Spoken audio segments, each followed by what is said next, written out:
Meu nome é Isis, eu sou aluna do terceiro ano do ensino médio do Colégio Termomecânica. E junto com meus colegas do CTM Solidário, vamos gravar algumas aulas para o vestibular e para o vestibulinho.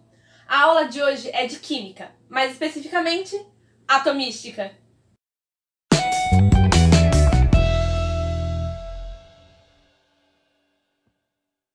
Atomística é a parte da química que estuda tudo relacionado aos átomos. Semelhanças atômicas, a evolução dos modelos atômicos, a estrutura de um átomo, entre outras coisas. Mas você sabe o que é um átomo? Átomos são partículas infinitamente pequenas e invisíveis. Eles compõem todas as matérias do universo. Lembra o que é matéria? Matéria é tudo aquilo que ocupa lugar no espaço e que possui massa. Os átomos foram descobertos e nomeados por dois filósofos gregos, Demócrito e Leucipo. Na época, acreditavam-se que os átomos eram indivisíveis, eram as menores partículas de uma matéria. E é daí que vem seu nome. A, de negação, de não, e tomo, de divisível. Portanto, seu nome em grego significa sem partes ou indivisível. Mas essa teoria já foi comprovada errada. Foram encontradas partículas subatômicas, os prótons, os nêutrons e os elétrons, comprovando assim que os átomos são sim divisíveis. Para vocês terem uma ideia de como eles são pequenos, se a gente alinhasse 1 milhão de átomos lado a lado, eles não formariam a espessura de um fio de cabelo. E a menor substância visível no microscópio comum tem cerca de 10 bilhões de átomos. O modelo atômico mais aceito hoje em dia é o Rutherford-Bohr, que mistura as ideias de Rutherford e de Bohr. Mas isso eu vou explicar num próximo vídeo, onde falaremos apenas sobre modelos atômicos. Bom, esse modelo ele é dividido em duas regiões principais, o núcleo e a eletrosfera. O núcleo é essa região central dos átomos, enquanto a eletrosfera é o que circunda o núcleo. O núcleo ele é compacto, maciço e muito denso. É a região mais densa de todo o átomo. E ele é composto por prótons e nêutrons, enquanto a eletrosfera é basicamente composta por espaços vazios e por elétrons. Toda a massa do átomo é praticamente considerada apenas a massa do núcleo, é onde se concentra a maior massa. Por quê? Porque, como eu já disse, na eletrosfera tem muitos espaços vazios, e se a gente fizesse uma comparação entre as massas dos prótons e dos elétrons, se os prótons tivessem massa igual a 1, os nêutrons também teriam igual a 1, e os elétrons teriam 1 dividido por 1836. Ou seja, os elétrons têm massa 1836 vezes menor do que os prótons. Sendo assim, a sua massa é considerada desprezível. Eu tô falando o tempo todo prótons, nêutrons, elétrons, mas o que são eles? Como eu já mencionei anteriormente, eles são as partículas subatômicas. Os prótons, eles são carregados com cargas positivas, os elétrons com cargas negativas. E os nêutrons não possuem carga, como o seu próprio nome diz. Sua carga é neutra. Essas partículas subatômicas são cerca de 100 vezes menores do que o átomo. E, para vocês terem uma ideia, o núcleo ele é muito menor do que o tamanho em geral do átomo. Se a gente aumentasse o átomo até a altura de um prédio de 14 andares, o núcleo teria cerca do tamanho de um grão de sal.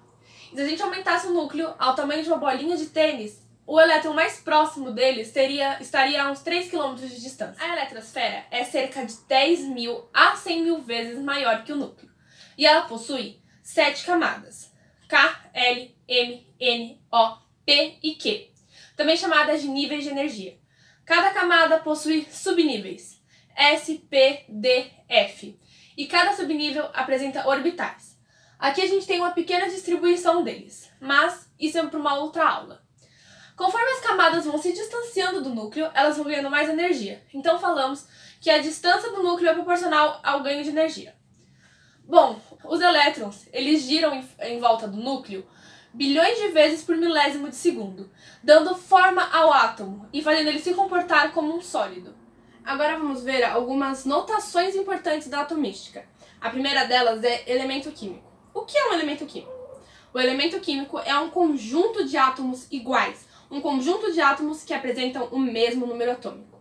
E aí nós vamos para a nossa segunda notação, número atômico. O número atômico, representado pela letra Z, é igual à quantidade de prótons que existem no núcleo do átomo. E nós falamos que não existe dois átomos diferentes com a mesma quantidade de prótons em seu núcleo, com o mesmo número atômico. Portanto, a gente usa esse número para podermos identificar aquele átomo, identificar aquele elemento químico. Nossa terceira notação é a massa atômica, representada pela letra A. é a quantidade de prótons mais a quantidade de nêutrons que tem no seu núcleo. Como a gente fala que o número atômico é igual à quantidade de prótons, a gente pode falar que a massa é igual ao número atômico mais a quantidade de nêutrons. E como a gente vê isso representado nas tabelas e nas provas?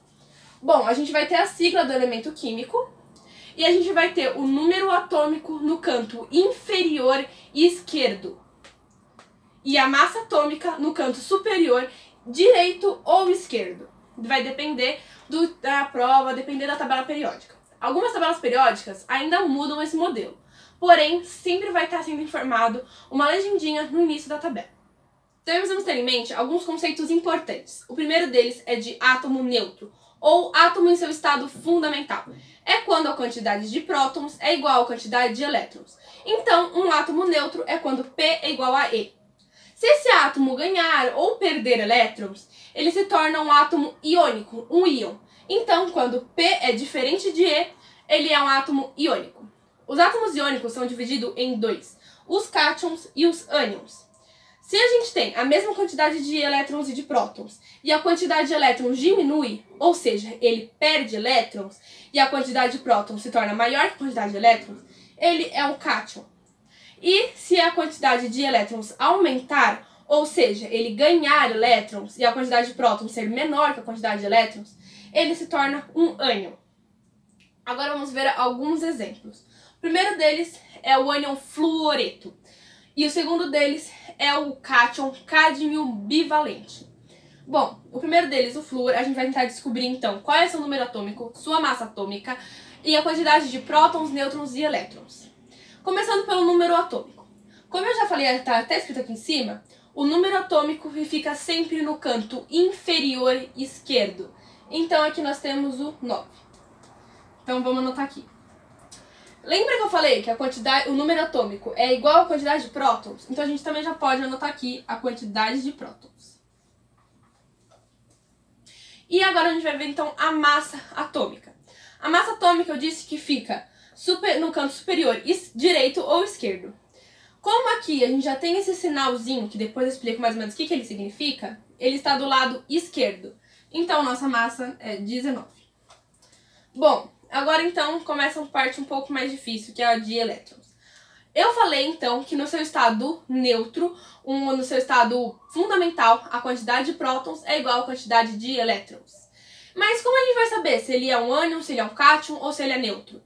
Por esse símbolo aqui. Quando a gente vê o menos, ele é um ânion. Mas Isis, o ânion ele ganhou elétrons, então por que ele tem um sinal menos?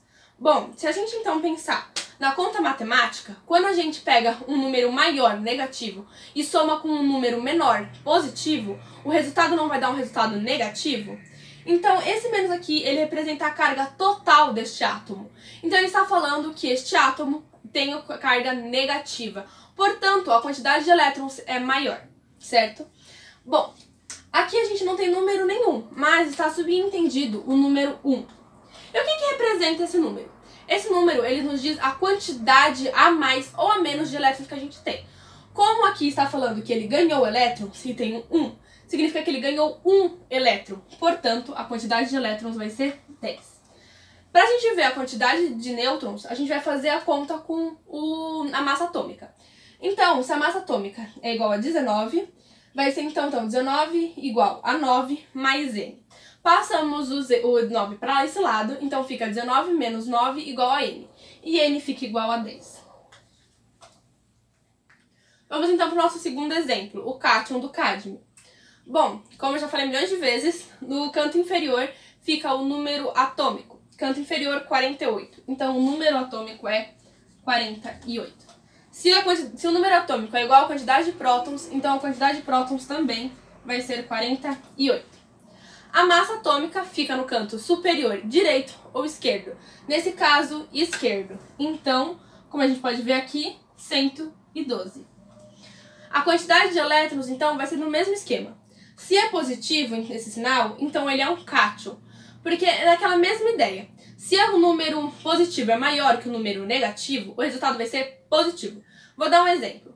Se então a gente tem um número mais 9 mais menos 7, o resultado vai ser mais 2. Então, esse é o nosso caso. Se então temos mais 2, isso está representando que ele perdeu 2 elétrons. Então, vai ser a quantidade de prótons menos 2, 48 menos 2, 46. Para a gente descobrir o número de nêutrons, a gente vai aplicar na fórmula de novo, A igual a Z mais N, e vamos chegar no número 64. Bom, gente, então esse foi o vídeo de hoje. Espero que vocês tenham gostado, que tenham conseguido entender a matéria. E depois eu vou vir com mais 2 aulas, uma sobre semelhanças atômicas e outra sobre os modelos atômicos, dando continuidade à atomística. Se vocês gostaram, compartilhem com os amigos de vocês para conhecerem o nosso trabalho do CTM Solidário, que nós estamos com um monte de projetos, além das aulas para vestibulinho e vestibular. E até a próxima!